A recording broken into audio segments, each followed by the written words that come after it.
What if the true turning points of war do not occur amid the thunder of artillery or the glare of televised spectacles, but instead play out in overlooked towns, far from the glare of the world's cameras? Imagine a city whose name barely registered in global consciousness, suddenly thrust into the epicenter of a conflict that could reshape the map of Europe. This is the story unfolding in Pokrovsk, a quiet Ukrainian city now transformed into a crucible where the fate not only of battles, but of entire nations, might be decided. In recent days, the relentless push of Russian troops along the western edge of what is called the Donetsk People's Republic has brought fresh volatility to the front lines. These advances have not only unsettled defenders, but have also set off a cascade of consequences that few outside observers anticipated. Western analysts, long accustomed to tracking the war's progress by the fate of more famous cities, have watched in growing surprise as Pokrovsk's strategic importance has soared. Pokrovsk, once just a logistical waypoint on the map, now sits at the juncture of several vital supply routes. In less than a week, the city has become both a physical and symbolic crossroads. It is here that the arteries of war, roads, railways, and communication lines intersect, and it is here that the pressure of modern conflict has reached a breaking point. Eyewitnesses describe scenes of mounting strain among Ukrainian defenders. As the encirclement tightens, critical arteries for supplies have been severed. Where once convoys moved freely, now only the most daring attempt the journey. Fuel trucks, ammunition carriers, and medical resupply vehicles risk instant destruction from well-coordinated artillery barrages or prowling drones. The remaining exits from Pokrovsk are few, and each is under constant surveillance, forcing desperate gambles for every escape or reinforcement. Morale among troops and commanders is eroding visibly. In interviews, soldiers speak of mounting exhaustion and growing uncertainty. Command posts that once thrummed with purposeful energy now echo with tense debates and urgent whispered consultations. The psychological toll is mounting, not only among the fighters, but among the planners and analysts trying to predict the next moves in this high-stakes contest. Yet, while the world's attention remains fixed on larger, more recognizable urban centers, Pokrovsk's battle may quietly shape the outcome of the entire conflict. Overlooking these developments is to miss the crucial undercurrents that determine not just the fate of a single city, but the future of the region's borders, alliances, and power balances. What does it mean when a city like Pokrovsk, previously a footnote in dispatches, suddenly becomes the axis upon which an entire campaign turns? To answer this, let us trace the city's recent transformation and examine what its struggle reveals about the changing face of modern warfare. More and more, it is the hidden battles, for supply lines, morale, and information, that decide the fate of wars in the 21st century. Pokrovsk, in its moment of crisis, offers a vivid window into these dynamics. Why have so many seasoned analysts been caught off guard by the rapid shifts of recent days? The front lines, which had appeared relatively stable, have shifted with startling speed. In the span of mere days, Pokrovsk has moved from rear area hub to embattled stronghold. Should it fall, the gates would open to strategic cities such as Pavlohrad and potentially even further, threatening to unpick months of painstakingly constructed Ukrainian defenses. This is not merely a matter of territory changing hands. The true battle is for logistics, those invisible lines that bring fuel, ammunition, and reinforcements to the front. Recent Russian strikes against key energy substations have demonstrated the devastating impact that targeted infrastructure attacks can have. When a single substation was knocked offline, trains carrying vital equipment ground to a halt for hours, leaving frontline units dangerously undersupplied. The resulting shortages rippled outward, forcing commanders to make agonizing decisions about where to send the dwindling resources.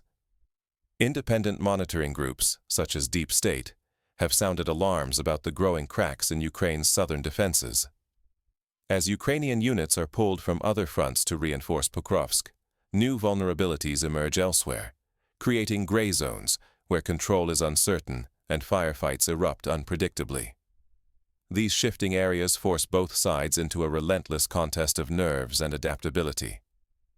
What was once a clearly defined line of defense now resembles a patchwork of contested spaces. Surprise assaults and relentless bombardments have made logistics and morale as vital as any weapon system. The struggle is not just with shells and bullets, but with the fog of information, spreading uncertainty among commanders and civilians alike. Propaganda, rumors, and social media amplify every twist, sometimes making the psychological battle as fierce as the physical one. To fully understand these developments, it is essential to look beyond the visible clashes and grasp the deeper patterns at play. The battle for Pokrovsk is not merely an isolated event, but a reflection of the broader transformation in how territory and power are contested in modern war. Consider how, in military history, the collapse of a front rarely occurs where it is expected. Instead, it happens where the lifelines, fuel convoys, supply trains, communication cables, are stretched to their breaking point. The fall of Stalingrad during the Second World War, for instance, was not only a matter of brutal street fighting, but also a struggle for supply lines across the frozen Volga. When those lines were cut, even the most determined defenders found themselves in an impossible position. Pokrovsk now stands at a similar precipice. Every major road leading in or out has been severed or brought under fire. The last muddy tracks winding through open fields offer little hope. Every movement is monitored, every vehicle is a potential target. The city's defenders find themselves fighting not just an enemy, but hunger and exhaustion. Reports describe soldiers siphoning the last drops of fuel from wrecked vehicles to keep generators running. Food stocks run low, bandages are reused, and heavy equipment is abandoned as fuel runs out. Reinforcing or resupplying Pokrovsk has become an act of near-suicidal bravery. Russian drones circle overhead, alert to any movement. Artillery falls on convoys before they reach the city's edge. Warehouses that once brimmed with supplies are now hollow, burned-out shells. The struggle is not for every last building, but for the means to continue fighting at all. The attacking Russian forces have eschewed frontal assaults in favor of slow strangulation. They probe for weak spots, infiltrate through gaps, and exploit every seam in the defenders' lines. The objective is not immediate annihilation, but attrition, isolating pockets of resistance, choking off their support, and eroding morale until the defenders can no longer hold. This strategy has a long pedigree. In the First World War, the German army's encirclement of Russian forces at Tannenberg led to a catastrophic defeat, not because of overwhelming numbers, but because the Russians were cut off from their supplies and could not coordinate a defense. Similarly, the siege of Leningrad was less a contest of arms than a war of starvation and deprivation. Pokrovsk's defenders now face a 21st-century variant of these historical sieges, intensified by modern surveillance and precision weaponry. The psychological impact of this siege is immense. Ukrainian officials, usually cautious in their statements, have begun to admit that defenses around Pokrovsk were not designed for a siege of this magnitude. Panic and rumors spread quickly. Units sometimes lose contact in the chaos, and the fear of encirclement haunts every conversation. The psychological strain is almost as debilitating as physical losses. Importantly, the battle for Pokrovsk is not taking place in isolation. Russian precision strikes have battered supply hubs in cities such as Chuhuiv, Odessa, and Kharkiv. These were once the backbone of Ukraine's ability to sustain operations along the front. Now, each lost warehouse or fuel depot sends shockwaves through the entire defensive network, forcing hard choices about which positions can be held and which must be abandoned. If Pokrovsk falls, the consequences could be profound. The collapse of its defenses would likely trigger a domino effect, with defensive lines to the west buckling in rapid succession. Large swathes of territory could be lost in a matter of days. The blow to Ukrainian morale might prove even more decisive. Demoralized units are less likely to hold, less able to regroup, and more vulnerable to further breakthroughs. Momentum in war is a fickle thing, and a single defeat can change the course of a campaign. These patterns, of stretched supply lines, collapsing morale, and rapid territorial shifts, reveal the true nature of modern warfare. It is no longer enough to count tanks or measure kilometers gained. The battle is as much in the warehouses and mines as it is on the map. As each supply chain unravels, the stakes for both sides only grow.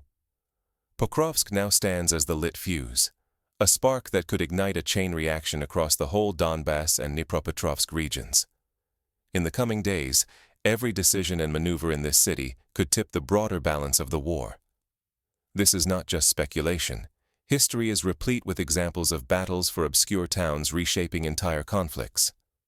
During the Korean War, for instance, the defense of Pusan perimeter, an area few in the West had ever heard of, proved pivotal in saving South Korea from collapse. Should Russian forces seize Pokrovsk, they will immediately gain a gateway to advance westward, toward Pavlohrad, Novopavlivka, and a series of crucial industrial towns.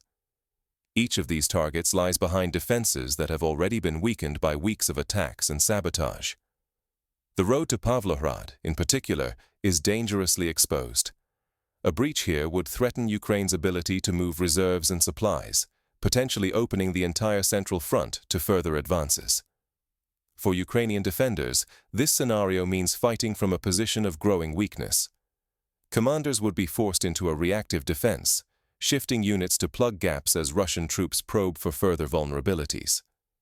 Such a high-pressure, rapid-response environment accelerates exhaustion and increases the chance for costly mistakes.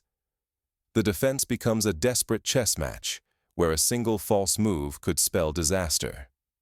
At the same time, Russian units consolidating their hold on Pokrovsk would likely dig in rapidly, erecting fortifications, establishing new supply hubs, and building bridging points over rivers or ravines. The city would transform from a battlefield into a formidable launchpad for further offensives. These new strongholds would make it far more difficult for Ukraine to mount effective counterattacks, locking in Russian gains and enabling deeper thrusts across the central front. Yet, this conflict is fought not only for territory, but for the hearts and minds of those involved. The psychological impact of Pokrovsk's possible fall extends far beyond the battlefield. Rumors of breakthroughs, spread across social media and messaging apps, can trigger panic in civilian populations and military units alike. Each day of fighting amplifies fatigue and uncertainty, while information warfare blurs the distinction between setback and catastrophe. In this environment, morale itself becomes a weapon as potent as any artillery barrage. The front lines are now more fluid and unstable than ever. New gray zones, areas not fully controlled by either side, emerge daily. These are places where the threat of ambush or sudden attack is constant, and where neither side can rest easy. This unpredictability forces both armies to become more agile, constantly adapting their tactics to exploit fleeting opportunities or shore up weaknesses. The stakes now stretch far beyond Pokrovsk. The city's fate could determine the course of the entire campaign in eastern Ukraine. Misjudging the dynamics at play, underestimating the ripple effects of a local defeat, or overextending on a crumbling front, could lead to disastrous miscalculations. In a war where margins for error are vanishingly small, the outcome here may have outsized consequences. What practical lessons can be drawn from this volatile battlefield? First, the importance of logistics cannot be overstated.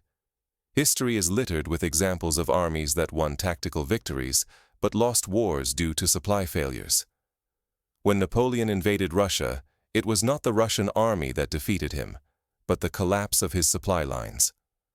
When the United States Army was besieged at Bastogne during the Second World War's Battle of the Bulge, their ability to hold out depended entirely on the airdrop of supplies, without which the defense would have collapsed. Second, morale is as important as materiel. The fall of Singapore in the Second World War, despite strong fortifications, was precipitated as much by psychological shock and confusion as by superior Japanese tactics. In the Vietnam War, the Tet Offensive was a tactical defeat for North Vietnam, but its psychological impact shook American resolve and altered the course of the conflict. Pokrovsk's defenders now face a similar test of resilience. Third, the battle for information is now inseparable from the battle for territory. In the current conflict, every advance or setback is instantly broadcast on social media, shaping perceptions and morale in real time. A single viral video of a retreat or breakthrough can galvanize support or sow panic. Both sides invest heavily in information operations, seeking to control the narrative as much as the terrain. Civilians, meanwhile, are not mere bystanders. They endure endless air raid alerts, rolling blackouts, and the constant uncertainty of life on the edge of a war zone. Communities are forced to adapt, improvising ways to keep schools, hospitals, and basic services running despite the chaos. The slow grind of exhaustion is as corrosive as any shelling, subtly eroding the social fabric and making recovery harder with each passing day. In practical terms, leaders and observers must recalibrate their strategies to account for these realities. It is no longer enough to count guns and tanks. Success depends on the ability to protect and adapt supply chains, to maintain morale under unrelenting pressure, and to shape the information environment. Those who cling to outdated doctrines or ignore the lessons of recent history risk repeating catastrophic mistakes. The front lines in Donbass and Dnipropetrovsk are now defined as much by warehouses and whispers as by trenches and artillery. Control of logistics, fuel, ammunition, and electricity often tips the balance more than armored assaults. When a single railway substation is knocked out, entire supply lines freeze. Even elite units can be left stranded, forced to siphon fuel from abandoned vehicles or leave precious equipment behind. The lesson is clear. Resources are the lifeblood of war, and their disruption can prove decisive. The battle for information rages just as fiercely. Every new report of encirclement or breakthrough in Pokrovsk reverberates across the internet, shaping morale and the will to fight. Victory is often a matter of perception. An army that believes it is losing may collapse, while one that feels emboldened may hold out against the odds. The modern battlefield is as much about controlling the story as it is about seizing ground. Brute force is giving way to agility and surprise. Small, highly mobile teams now infiltrate past static defenses, striking with speed and then digging in before the enemy can respond. This is a new style of warfare, reminiscent of the German blitzkrieg of the Second World War, but adapted for the realities of drone surveillance and digital communication. Flexibility and speed now trump sheer mass. Civilians, meanwhile, pay a heavy but often invisible price. The uncertainty of daily life, never knowing when the next bombardment will come or whether the lights will stay on, creates a constant undercurrent of fear. Yet communities display remarkable resilience. In towns across the region, volunteers organize food deliveries, repair damaged infrastructure, and provide psychological support. The ability to adapt and endure is as crucial to survival as any military strategy. There is no room for complacency. The history of warfare is filled with examples of armies that failed to adapt and paid the price. During the First World War, generals who clung to outdated tactics saw their forces decimated in the trenches.